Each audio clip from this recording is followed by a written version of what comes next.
విభూతి అనగానే మనకి గుర్తొచ్చే స్వామి ఎవరండి? శివయ్య కదూ!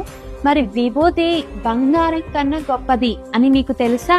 దీని వెనుక ఒక కథనం కూడా ఉందండి.